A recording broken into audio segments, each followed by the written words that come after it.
25% reduction in the consumption of key resources, a 20% increase in golfer satisfaction. So these are great challenges, but for us to know where we're going, we need to have a baseline, because what are we going to improve on if we don't know where to start? So this is where Professor Schoonover and Professor Bray went to dig into some fantastic research. Kris, won't you please give us a quick outline of how you went about defining 1,000 touch points in the golfer experience and defining the golfer experience? So it was a very lengthy study. It took a good year to be able to get it from beginning to end. And one of the first things we did is we did focus groups across the country.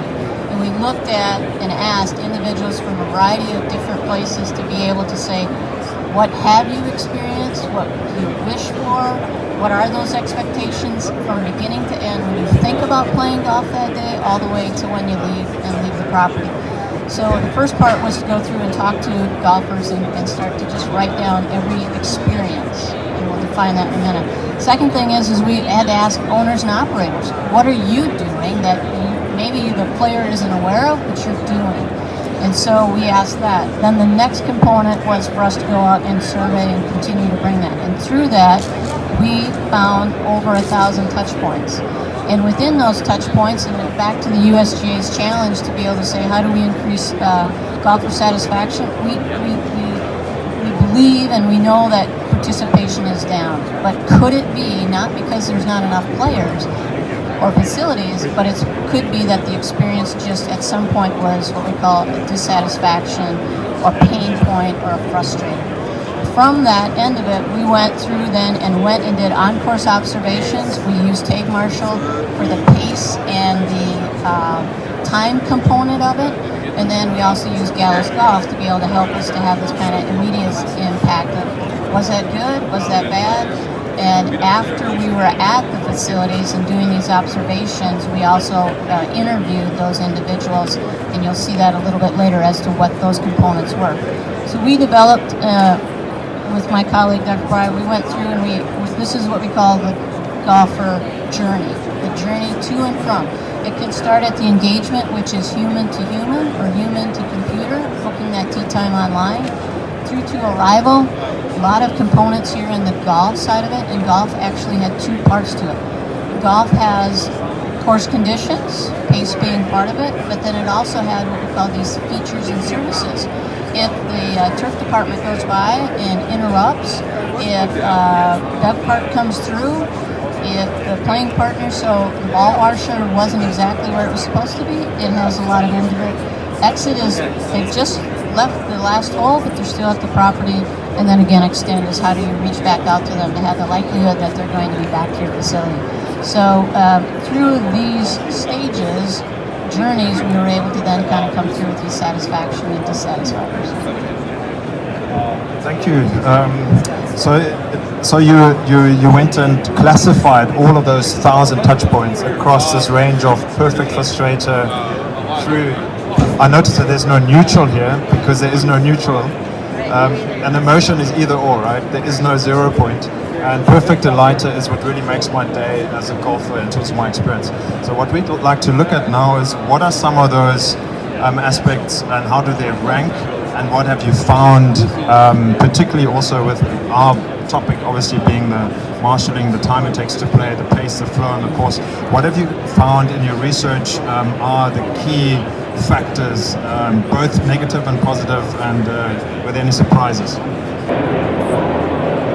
As an owner and operator and a professional in this industry, you have to realize that at some point you're going to have a budget constraint. Maybe it happens all the time. And then there's times when you're wondering, well, should I keep that amenity or that services?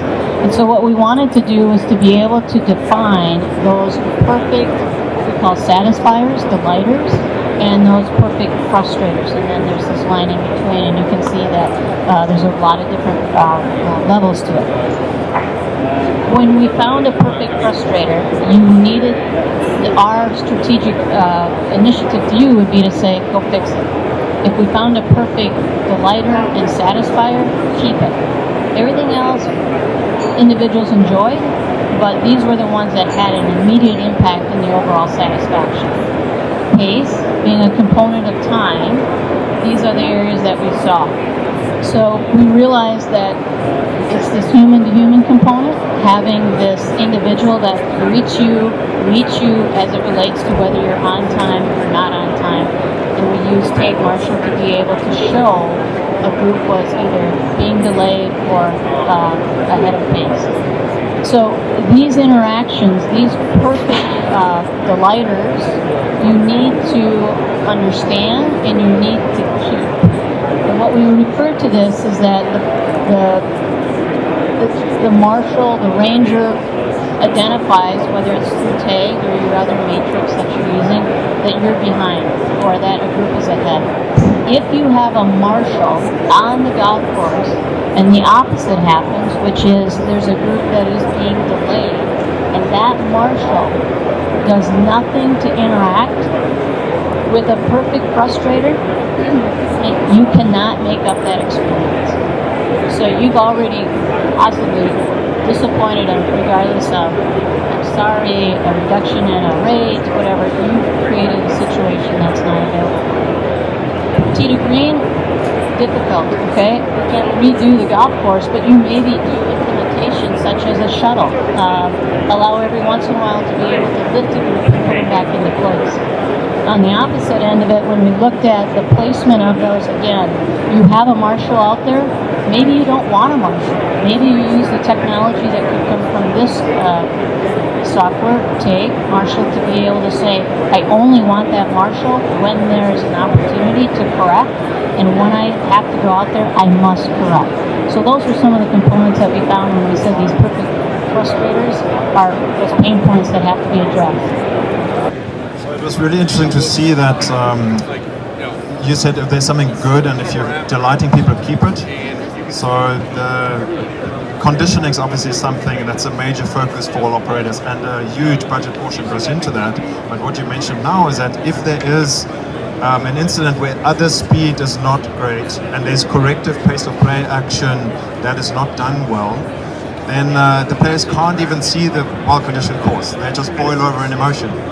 And that is what they remember about this round. That's what they take away, and that's what makes them potentially not come back. So it's really interesting to see how sharp the range is here. Positive ranger etiquette is probably so unexpected that if it does happen, people love it. And that this would be the highest rated across 1,000 touch points, incredible. At the same time, corrective pace action done badly is the lowest rated. That's what players love to loathe, if you will. And they love to talk about it. So I've met a player recently who said, I'll tip the marshal $20 before I start playing, just so he leaves me in peace.